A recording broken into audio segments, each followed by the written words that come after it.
بسم اللہ الرحمن الرحیم۔ الف لام میم، سورۃ البقرہ، رکوع نمبر 5 سے آج ہم ترجمہ شروع کریں گے۔ اور میرے غضب سے بچو، باطل کا رنگ چڑھا کر حق کو مشتبہ نہ بناؤ، اور نہ جانتے بوجھتے حق کو چھپانے کی کوشش کرو۔ نماز قائم کرو، زکوٰۃ دو، اور جو لوگ میرے آگے جھک رہے ہیں ان کے ساتھ بھی تم بھی جھک جاؤ۔ تم دوسروں کو تو نیکی کا راستہ اختیار کرنے کے لیے کہتے ہو، مگر اپنے آپ کو بھول جاتے ہو۔ حالانکہ تم کتاب کی تلاوت کرتے ہو، کیا تم عقل سے بالکل ہی کام نہیں لیتے؟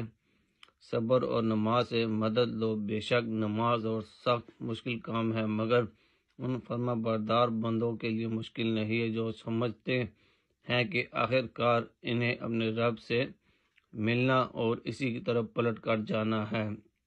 اے بنی اسرائیل، یاد کرو میری اس نعمت کو جس سے میں نے تمہیں نوازا تھا، اور اس بات کو کہ میں نے تمہیں دنیا کی ساری قوموں پر فضیلت عطا کی تھی۔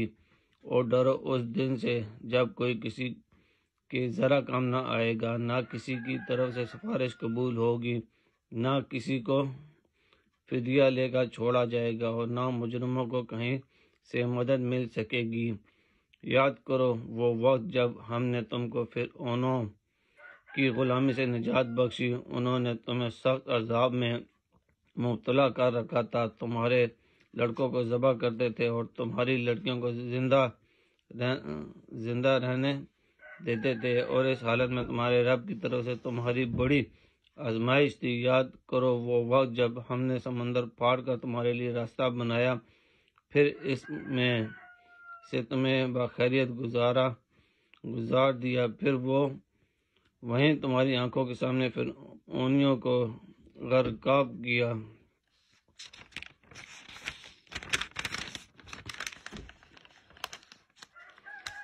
یاد کرو جب ہم نے موسیٰ کو 40 شبان روز کی قرارداد پر بلایا، اور تو اس کے پیچھے تم بچڑے کو اپنا معبود بنا بیٹھے۔ اس وقت تم نے بڑی زیادتی کی تھی، مگر اس پر بھی ہم نے تمہیں معاف کر دیا کہ شاید اب تم شکر گزار بنو۔ یاد کرو کہ ٹھیک اس وقت جب تم یہ ظلم کر رہے تھے، ہم نے موسیٰ کو کتاب اور پھر فرقان عطا کی تاکہ تم اس کے ذریعے سے سیدھا راستہ پا سکو۔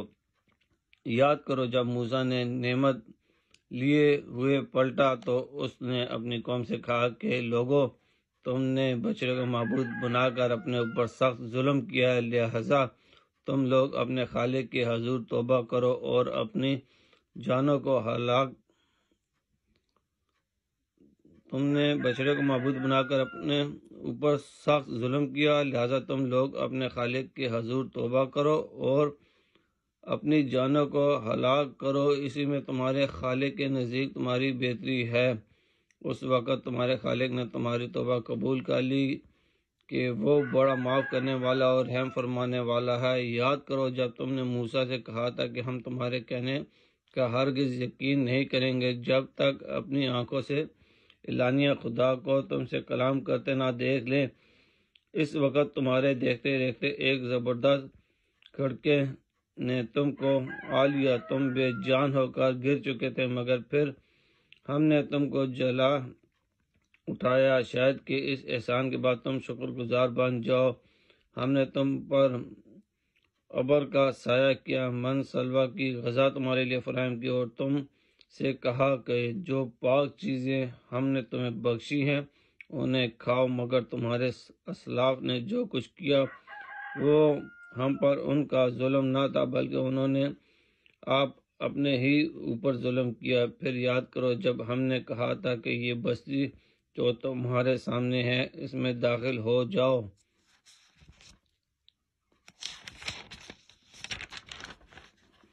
اس کی پیداوار جس طرح چاہو مزے سے کھاؤ، مگر بستی کے دروازے میں سجدہ ریز ہوتے ہوئے داخل ہونا اور کہتے جانا ہم تمہاری خطاؤں سے درگزر کریں گے اور نیکوکاروں کو مزید فضل و کرم سے نوازیں گے، مگر جو بات ان سے کہی گئی تھی ظالموں نے اسے بدل کر کچھ اور کر دیا۔ آخرکار ہم نے ظلم کرنے والوں پر آسمان سے عذاب نازل کیا، یہ سزا تھی ان نافرمانیوں کی جو وہ کر رہے تھے۔ یاد کرو جب موسیٰ نے اپنی قوم کے لیے پانی کی دعا کی تو ہم نے کہا فلاں چٹان پر اپنا عصا مارو، چنانچہ اس سے 12 چشمے پھوٹ نکلے اور ہر قبیلے نے جان لیا کہ کون سی جگہ اس کے پانی لینے کی ہے۔ اس وقت یہ ہدایت کر دی گئی تھی کہ اللہ کا دیا ہوا رزق کھاؤ پیو اور زمین میں فساد نہ پھیلاتے پھرو۔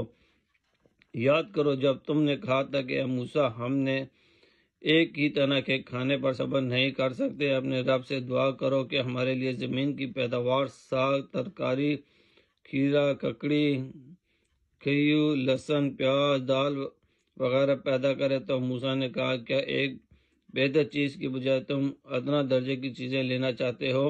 اچھا کسی شہری آبادی میں جا رہے ہو، جو کچھ تم مانگتے ہو وہاں مل جائے گا۔ آخرکار نوبت یہاں تک پہنچی کہ ذلت خواری اور پستی و بدحالی ان پر مسلط ہوگی اور وہ اللہ کے غضب میں گھر گئے۔ یہ نتیجہ تھا اس کا کہ وہ اللہ کی آیات سے کفر کرنے لگے اور پیغمبروں کو ناحق قتل کرنے لگے۔